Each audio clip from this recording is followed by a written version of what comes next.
ഇന്ന് നമ്മുടെ ലിപ് ബാമിനെ കുറിച്ചൊരു വീഡിയോ ആണ്. ഇത് മഞ്ചിഷ്ട, അതുപോലെ റോസ് പെറ്റൽ, ബ്ലാക്ക് കളറുള്ളത് ബീട്രൂട്ടാണ്. അതുപോലെ ഇത് നോർമലായിട്ടുള്ള ലിപ് ബാമാണ്. മഞ്ചിഷ്ട ബീട്രൂട്ടൊക്കെ ചേർത്ത് ചെയ്യണ ലിപ് ബാം തന്നെയാണ്, പക്ഷേ കളർ ഉണ്ടാവില്ല. അങ്ങനെ ഓരോന്നിൻ്റെയും കളർ നമുക്കൊന്ന് നോക്കാം. നാലാമത് പരിചയപ്പെടുത്തിയ ലിപ് ബാം നമുക്ക് എല്ലാവർക്കും ഉപയോഗിക്കാം. കാരണം കളർ തീരെ വേണ്ട എന്ന് ആഗ്രഹിക്കുന്ന ആളുകൾക്കും, അതുപോലെ തന്നെ ആൺകുട്ടികൾക്കും, മുതിർന്ന തീരെ കളർ വേണ്ട എന്ന് പറയുന്നവർക്കൊക്കെ അത് ഉപയോഗിക്കുക. പിന്നെ ബീട്രൂട്ടിൻ്റെത്, ഇത് മഞ്ചിഷ്ടയുടെ ലിപ് ബാം. മഞ്ചിഷ്ട, റോസ് പെറ്റൽ, അതുപോലെ തന്നെ ബീട്രൂട്ട് എല്ലാം ചേർന്നൊരു ലിപ് ബാമാണ്.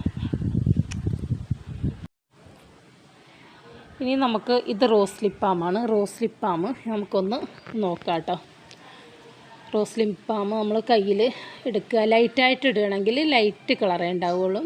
കൂടുതലായിട്ട് എടുത്താൽ കൂടുതൽ കളറും ഉണ്ടാവും കേട്ടോ.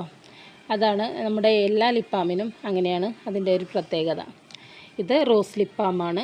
അതുപോലെ തന്നെ ഇത് നമ്മുടെ മഞ്ചിഷ്ടയുടെ ലിപ് ബാമാണ് കേട്ടോ. മഞ്ചിഷ്ടയുടെ ലിപ് ബാം ലൈറ്റായിട്ട് ഇടുകയാണെങ്കിൽ ലൈറ്റായിട്ട് ഇരിക്കും, അല്ലെങ്കിൽ നല്ല കളർ ഉണ്ടാവും കേട്ടോ. ഓവർ കളറല്ല എങ്കിലും കുഴപ്പമില്ലാത്ത കളറുണ്ടാവും. മൂന്ന് ഷെയ്ഡാണ്. ഇത് ബീട്രൂട്ട് ലിപ് ബാമാണ്. ഇത് അത്യാവശ്യം കുഴപ്പമില്ലാത്ത കളറുണ്ട്. നമുക്ക് ലിപ് ബാമിന് പകരമായിട്ട് ഉപയോഗിക്കുക കേട്ടോ. ഏറ്റവും നല്ല ഐറ്റംസാണ് ഇതൊക്കെ. ഈ ഒരു ലിപ് ബാമാണ് നമുക്ക് തീരെ കളറില്ല എന്ന് പറഞ്ഞ ലിപ് ബാം. ഇത് നമ്മൾ എത്ര ഇട്ടാലും അതിൻ്റെ കളർ നമ്മളെ ചുണ്ടിൽ പിടിക്കുകയില്ല. അതാണ് അതിൻ്റെ ഒരു പ്രത്യേകത. അതുകൊണ്ട് തന്നെ ചുണ്ട് പൊട്ടൽ, ചുണ്ട് നിറം വെക്കാനൊക്കെ ആയിട്ട് നമുക്ക് ആൺകുട്ടികൾക്കും മുതിർന്ന ആളുകൾക്കും ഒക്കെ കളർ ഇഷ്ടപ്പെടാത്തവർക്ക് നമുക്കത് ഉപയോഗിക്കാം. ഇതാ ഈ ഒരു 3 ഷെയ്ഡാണ് അതിൻ്റെ ഒരു കളർ കേട്ടോ. ഒന്ന് റോസ്, രണ്ടെണ്ണം ഏകദേശം ഒരേപോലെ തന്നെയാണ് നിൽക്കുന്നത്. അതിലൊന്ന് മഞ്ചിഷ്ട ആണ്, ഒന്ന് ബീട്രൂട്ടാണ്.